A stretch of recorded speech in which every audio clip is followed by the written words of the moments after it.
Diolch yn fawr iawn. Nadolig llawen, thank you very much. Merry Christmas. My heart is full. I just really love being here amongst you all. I recognize you from previous events that we've had and coming to my shows and everything. And I really appreciate it, and I feel very, very supported by all of you. And I also want to say, as I did I think the last time I was here, I'm so impressed with Suzette, who has done so much for WSWNE over the years, and not only in everything, she's always keeping us aware of what's going on, both in Wales and in this country, and is also involved in her own research related to Welsh women's petition to the US in 1923 on behalf of peace. So I wanted to give that a little mention here. I appreciate Ed Brown, who he was a liaison for me for this particular event, but I understand that a lot of you have been very, very involved. And Margaret, thank you so much for that lovely introduction. You obviously did a lot of research on me and looked at my website, which I appreciate.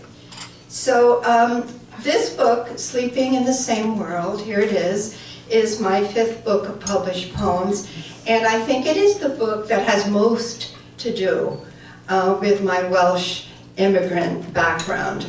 We came to this country when I was 2 years old and settled in Utica, New York, which had at that point a very large Welsh immigrant community.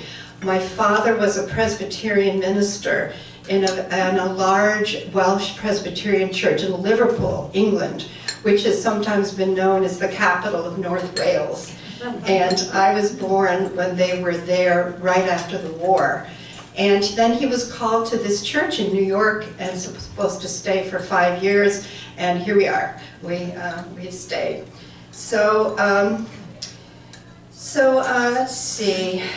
I also want to say that many of these poems were begun in Aberystwyth, which is, for those of you who know, it's kind of right between the north and the south, but it's right on the Irish Sea, right on the ocean. It is, for me and my husband John, one of the most important places in the world to us, and we hope always to go there every summer, as long as we can. During COVID we couldn't go, which was heartbreaking, because we really do consider it a second home for us. And so many of these poems were started there. And Aberystwyth is also really important because it was there my parents met each other. My father was from South Wales in Pontrhydyfen, which from coal mining country and coal miners. And my father was from the north, where slate mining took place, and I think our relatives are slate miners as well. So they came together symbolically in the center of Wales, right on the ocean, and that's where they met. So here's the book, and as Margaret mentioned, I'm also a visual artist, and on the front cover of this book is an excerpt. It's not the whole painting, but it's a large part of the one of my paintings that is sold to someone else, but she gave me permission to use it on the cover. And I also feel that the title, Sleeping in the Same World, is really a symbol of unity. You know, we're all sleeping in the same world, no matter who we are, what we look like, what our backgrounds are, what our faith is, what our race is, our ethnicity. We're all sleeping in the same world. So it's a unity, it's an image of unity. And I think that was part of what was behind this book for me, was the idea of connection with other people. And that was a very, very important part of the book. We're all in this business of living together, aren't we? We're all here together.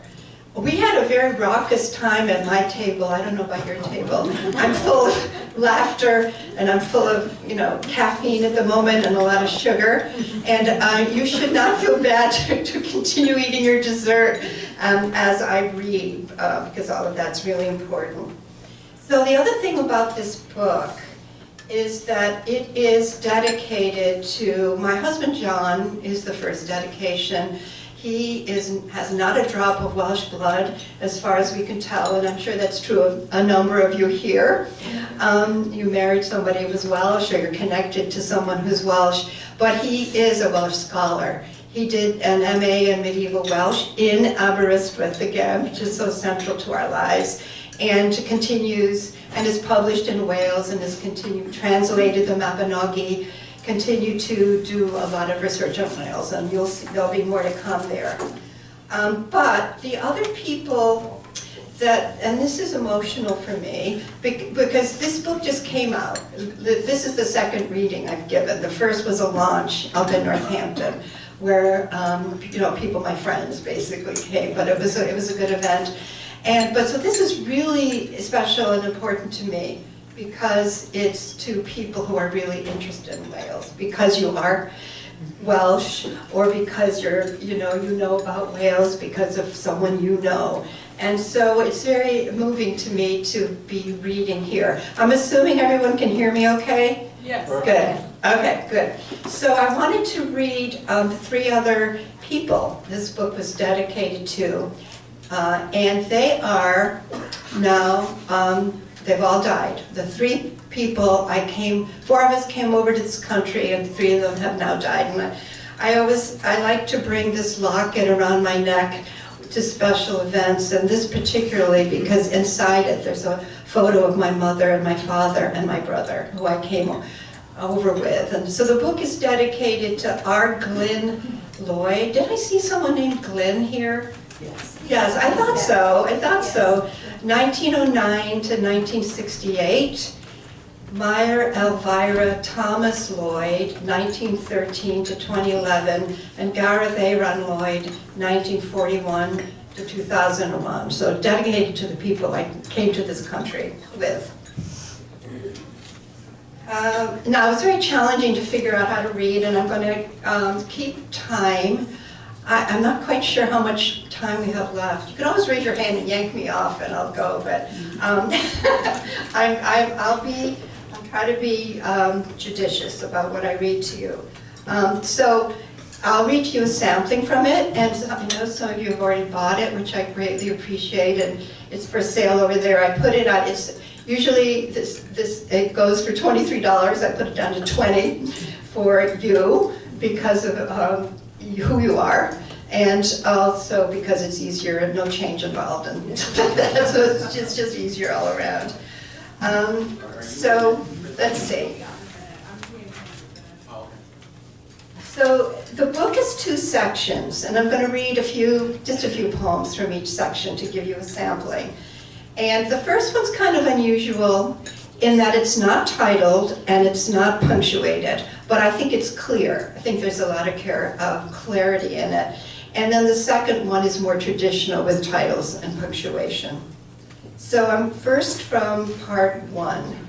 Oh, and I'm going to skip the first two for the interest of time, to read this poem. I was really, because I'm focusing, because I'm Welsh, and because many of these poems have to do with Wales, and there is some Welsh language in it, always translated, so it's not a whole lot, but you'll hear it as I read. But this poem that I'm going to start with actually I wrote in Scotland, and I'm reading it because, well, first of all, I love the music. Where are the people who are doing the music? Are they still here?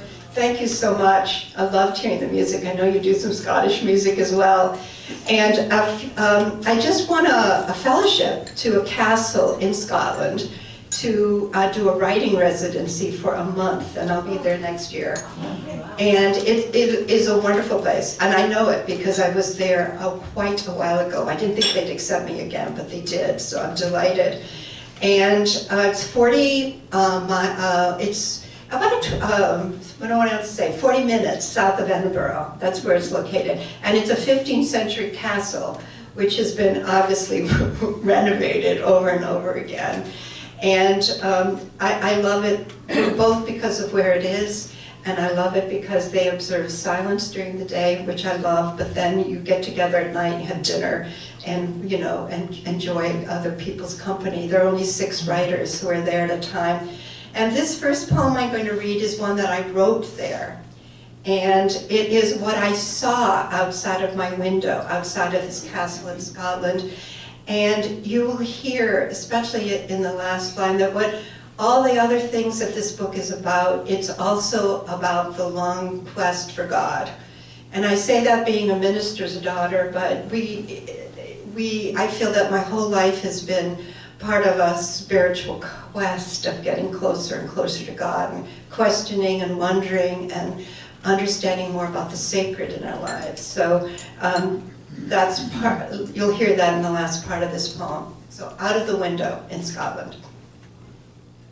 A wood pigeon returns to the same bare branch of the not yet blossoming oak, then flies into the wood. Moss curves over the tree exactly in an ancient and terrible intimacy. A pheasant feeds in the grass, bows its head, then disappears behind the lichened walls. I will live in the eternal for an hour today. I'm going to repeat that last line. I will live in the eternal for an hour today.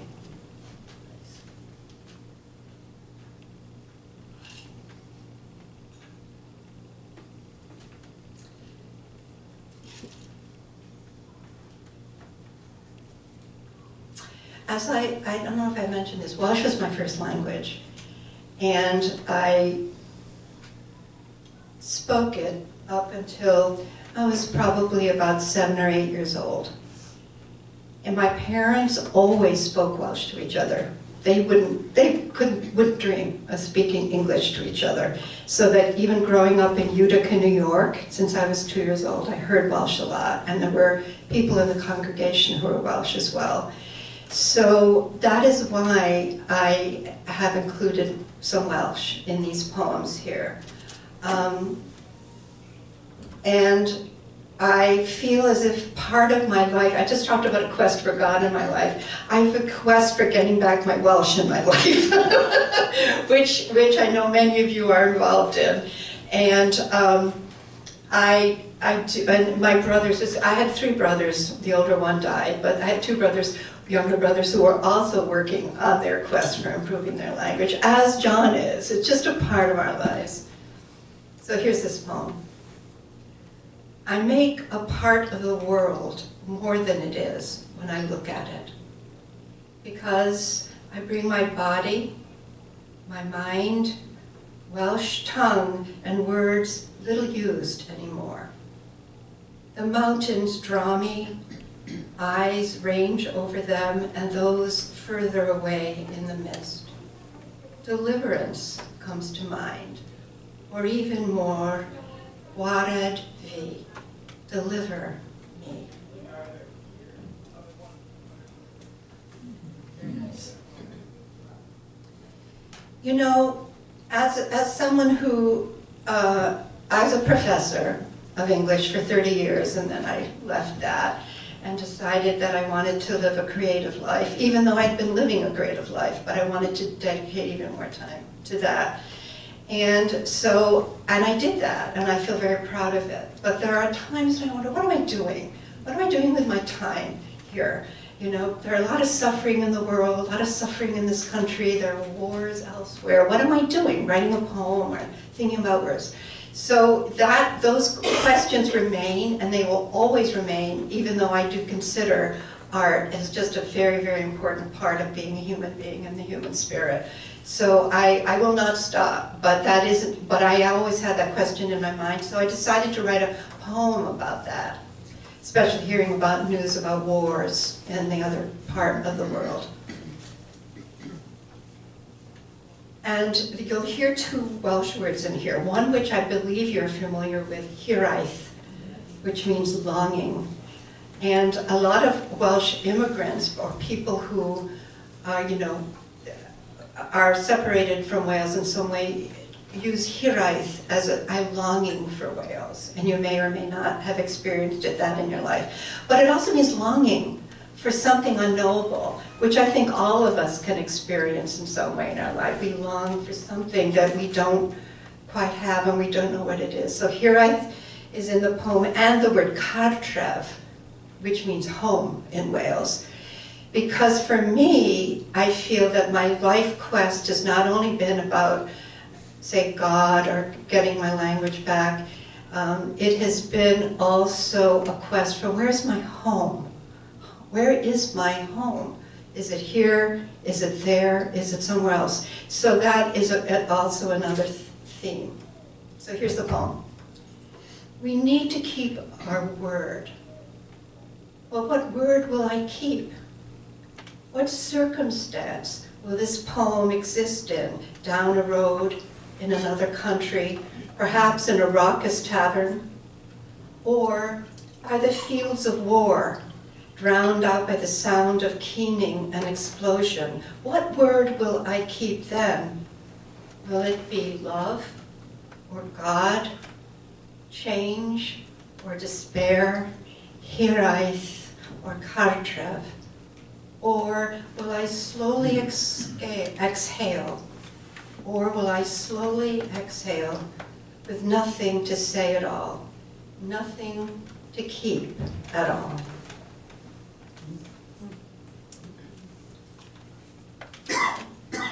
I had to read this next poem because this is the poem, it's the shortest poem in the book. It's 4 lines, and it is where I got the title of the book, Sleeping in the Same World, from. And I remember this, I didn't write this one in Wales, I wrote this in Massachusetts, looking up at the white sky. What is the language of God today? Silence and a white sky. Tonight, I will sleep in the same world as everyone else.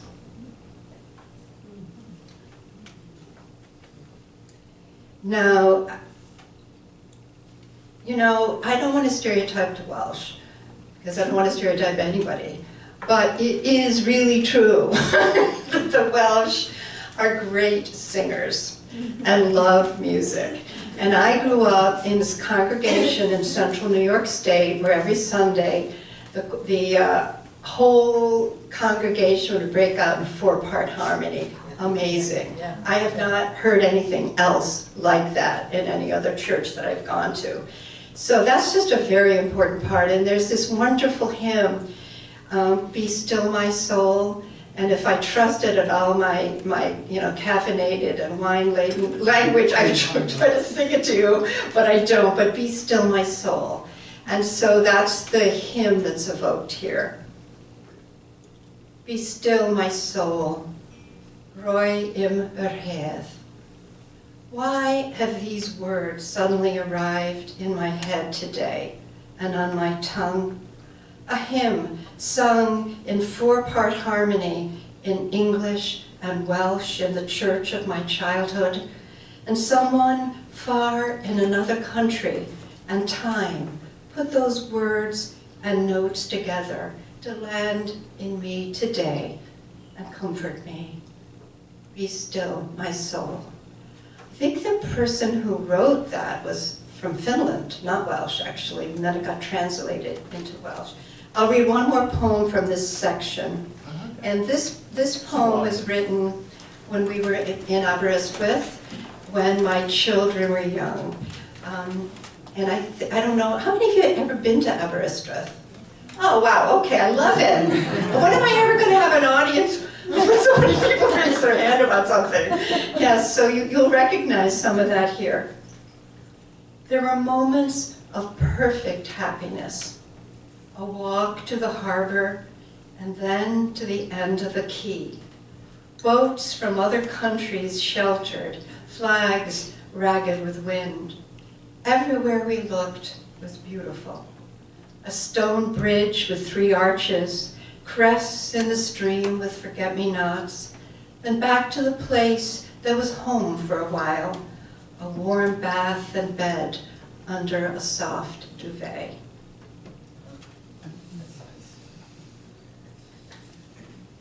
So now moving on to the second half. Could someone tell me how much time I have so that I can measure what I'm doing here? 5? Huh? 5 minutes? I have 5 minutes. Oh my God. Okay. I will see what I can do, what I'll do for that. What a great audience you've been.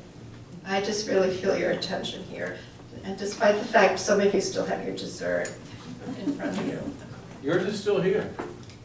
Mine is still there. I know I was trying to gobble it down, but I couldn't manage. This is a serious poem. I wonder if I should read this. Somebody said. I think I'm going to read it. I'm going to read this poem. It's a longer poem, so I hope you can follow it. It takes place in Wales. It's called Second Journey. Again, we hoped to make something of the day. And in the afternoon, it was a troupe of actors rehearsing The Merry Wives of Windsor, laughing and making ribald jokes among the ruins of St. Dogmael's Abbey. I watched the spectacle, wanting to be one of the actors, as if a life in this country could still happen. And what if Wales had been really home, and my years had moved me to be an actor, or even a body wife with money, or more likely a monk in the abbey, sleeping in the dormitory amongst whose ancient walls actors now reveled. And it was all this, that later led me into the cold of St. Thomas's Parish Church to light a candle for my mother and for my father, that is to say, for my whole life. Lighting a candle, the instruction said, is itself a prayer. And so I was relieved of words, a welcome reprieve, since along the way, something in me had gone out.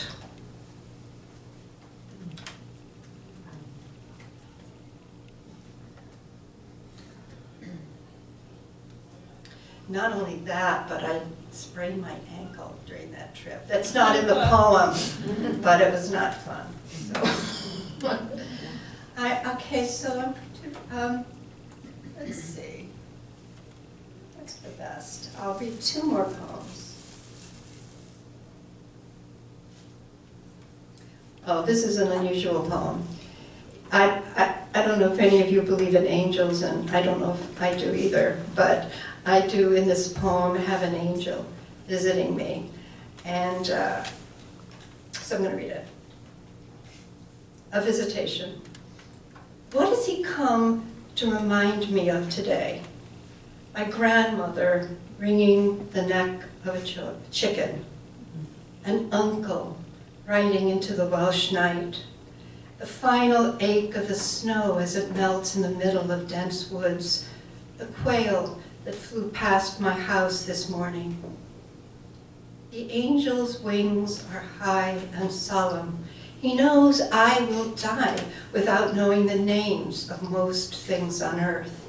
Trees, mushrooms, ferns, birds, animals hidden in the dirt. Often the wind drowns out my voice. I will tell of what I can in broken lines, and then if time has the chance, perhaps a humming will begin, a riff, a song, and closer to the end, a chorus underneath the sacred words on earth. Nocturne, Omega, Hallelujah. And I'll end with this. Thank you for being such a great audience. Measurements. You will be astonished by the information in this poem. If you were the chief poet in Wales, you were given a harp by the king and a gold ring by the queen. If you insulted a poet, you would be levied 6 cattle and 120 pence. If you killed a poet, you'd be out 126 cattle and 120 pence. My father, mother, Gareth, and I took a train from Liverpool to Southampton docks and boarded the Britannic tourist class 9 days later, arriving in the port of New York with 3 trunks, 1 basket and 1 tin trunk, 6 suitcases, and 1 hat box. Now I look out of the frame of my hair into the frame of the window, which divides the blue sky further into pieces that change with the wind. I am a part of all of this, a broken bottle by the edge of the path, a leaf skittering over the frozen snow, one sparkle on the river flowing north. Diolch yn fawr.